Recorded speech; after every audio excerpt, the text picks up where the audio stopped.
নমস্কার বন্ধুরা, আপনাদের সঙ্গে আমি শুভ। আপনারা দেখছেন এন্টারটেক বাংলা ইউটিউব চ্যানেল।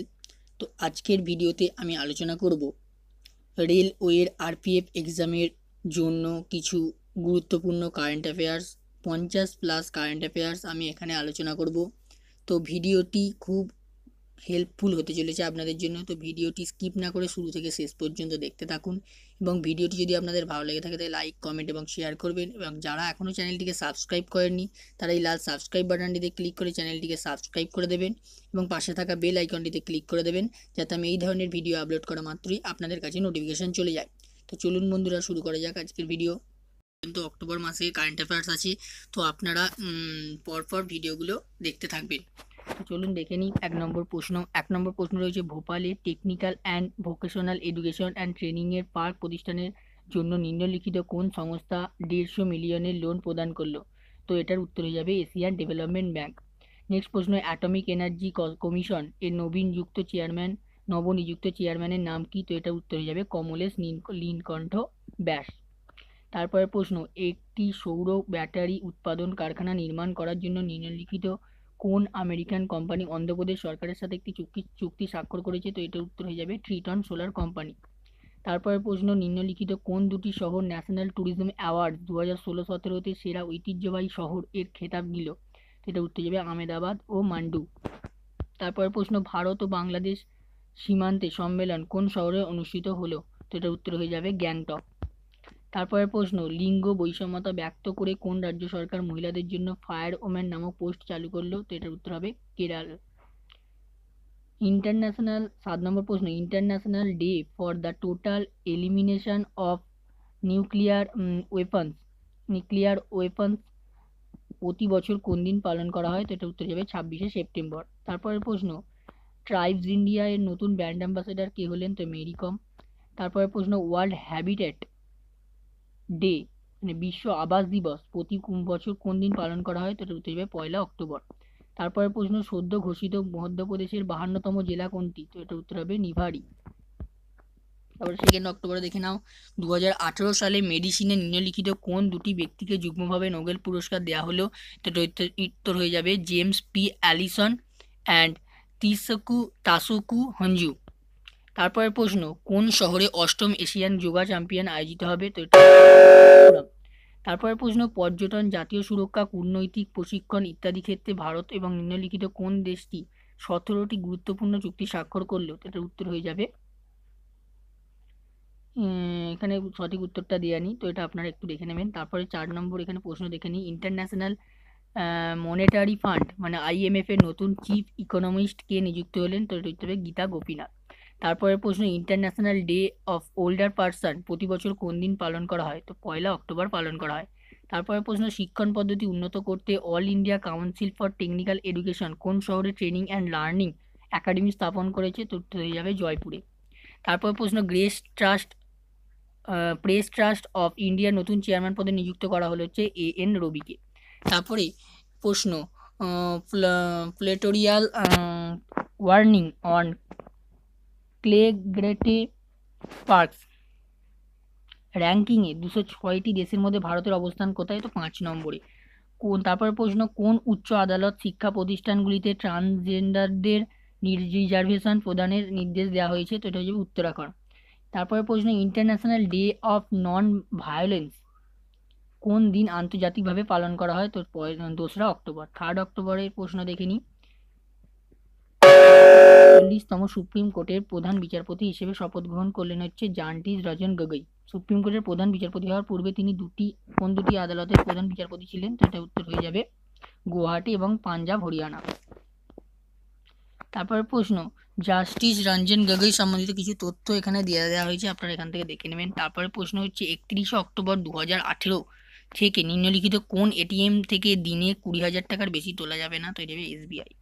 তারপরে প্রশ্ন, একবল্য পুরস্কার 2018-এর জন্য নিম্নলিখিত কাকে বেছে নেওয়া হলো? এটা হচ্ছে লিলিমা মিঞ্চ। তারপরে প্রশ্ন, শামসুন তুর্কিতে আয়োজিত তীরন্দাজি বিশ্বকাপ 2018-তে ভারতের দীপিকা কুমারী জিতে নিলেন ব্রোঞ্জ পদক। তিনি কোন রাজ্যে বসবাস করেন? তো এটা যাবে ঝাড়খণ্ড রাজ্যে বসবাস করেন। তারপরে প্রশ্ন, জল সরবরাহ, জল অপব্যয় নির্বাহ ও স্বাস্থ্য ব্যবস্থা উন্নত করতে নিম্নলিখিত কোন রাজ্য পর্তুগালের সাথে একটি মৌ স্বাক্ষর করলো? এটার উত্তর হবে গোয়া। তারপরে প্রশ্ন, 2018 সালে পদার্থবিদ্যায় নোবেল পুরস্কার পেলেন কোন ব্যক্তি? তো এটা হয়ে যাবে এখানে সব কজন, যেমন আর্থার আশকিন, গেরেন্ড মসিউ এবং ডোনাস স্টিকল্যান্ড, সব কটার অ্যান্সার হয়ে যাবে। তারপরে প্রশ্ন 7 নম্বর, কেন্দ্রীয় সূচনা কমিশন সিদ্ধান্ত নিল যে ভারতীয় ক্রিকেট কন্ট্রোল বোর্ড এখন আরটিআই এর অন্তর্ভুক্ত। বর্তমানে বিসিসিআই এর সিইওর নাম কি? যে রাহুল জোহরি। তারপরে প্রশ্ন, 2018 সালে রসায়নে নোবেল পুরস্কার পেয়েছেন কোন ব্যক্তি? তো হয়ে যাবে এখানে সব কজন, যে কজনের নাম আছে। তারপরে প্রশ্ন, রাষ্ট্রপতি নাম Ramnath Kovind national legal services authority of India এর এক্সিকিউটিভ চেয়ারম্যান পদে নিম্নলিখিত কোন বরিষ্ঠ সুপ্রিম কোর্টের বিচারপতিকে নিযুক্ত করলেন? তো এটা যাবে মদন ভীমরাও লক্কুর। তারপরে প্রশ্ন, ভারতের খাদি উৎসব 2018 কোন শহরে অনুষ্ঠিত হলো? এটার উত্তর যাবে মুম্বাই।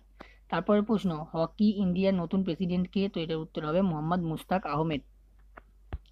তারপরে প্রশ্ন 12 নম্বর, সম্প্রতি ওয়ার্ল্ড হেলথ অর্গানাইজেশনের অ্যালকোহল নিয়ন্ত্রণ উদ্যোগ চালু করেছে হচ্ছে সাফার। তারপরে প্রশ্ন, পৃথিবীর কনিষ্ঠ ভারতের কনিষ্ঠতম ক্রিকেটার জীবনের প্রথম টেস্ট ম্যাচে 100 রান করে ইতিহাস গড়লেন। তিনি কতগুলি বল খেলে 100 রান পূর্ণ করলেন? তো এটা যাবে 99 খানা। তারপর হচ্ছে আইসিসি ব্যাংকের দীর্ঘমেয়াদী এমডি ও সিইও ছন্দা কোচার পদত্যাগ করলেন। পরের 5 বছরের জন্য আইসিসি ব্যাংকের এমডি ও সিইও কাকে নিযুক্ত করা হলো? সন্দীপ বক্সিকে। তারপরে ফোর্বস ম্যাগাজিনের রিপোর্ট অনুযায়ী ভারতের ধনীতম ব্যক্তিকে? তো মুকেশ আম্বানি হলো ভারতের ধনীতম ব্যক্তি। ভারত, ব্রাজিল ও দক্ষিণ আফ্রিকা এই 3টি দেশের মধ্যে ইব সামার নামক একটি যৌথ নৌসেনা অনুশীলনে 6ষ্ঠ সংরক্ষণ সম্প্রতি কোথায় শুরু হলো? তো এটার উত্তরে যাবে সিমস টাউন, দক্ষিণ আফ্রিকায়। তারপর প্রশ্ন, হিমাচল প্রদেশের নতুন বিচারপতির নাম কি? তো সূর্যকান্ত।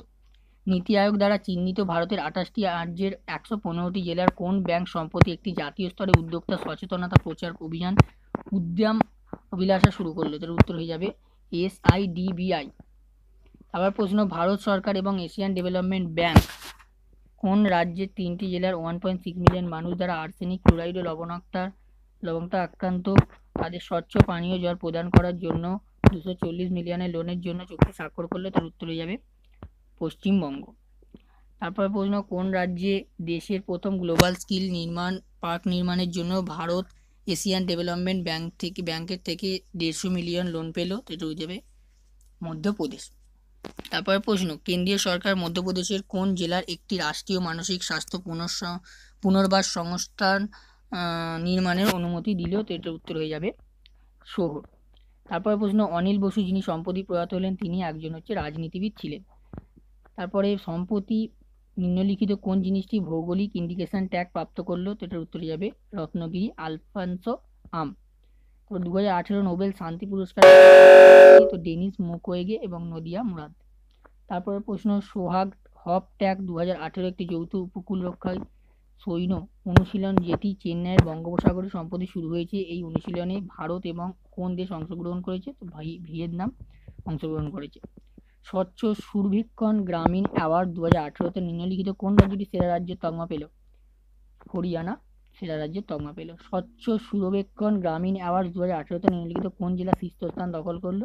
সাতারা মহারাষ্ট্রের জেলাটি শীর্ষস্থান অধিকার করেছে। মহাত্মা গান্ধী আন্তর্জাতিক স্যানিটেশন কনভেনশন সম্প্রতি কোন শহরে অনুষ্ঠিত হলো?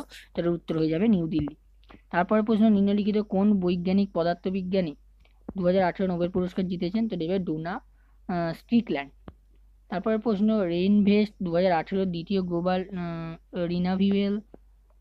রিনিভাবল এনার্জি বিনিয়োগ সভা এবং এক্সপো নিম্নলিখিত কেন আয়োজিত হলো? হিসেবে নয়ভা।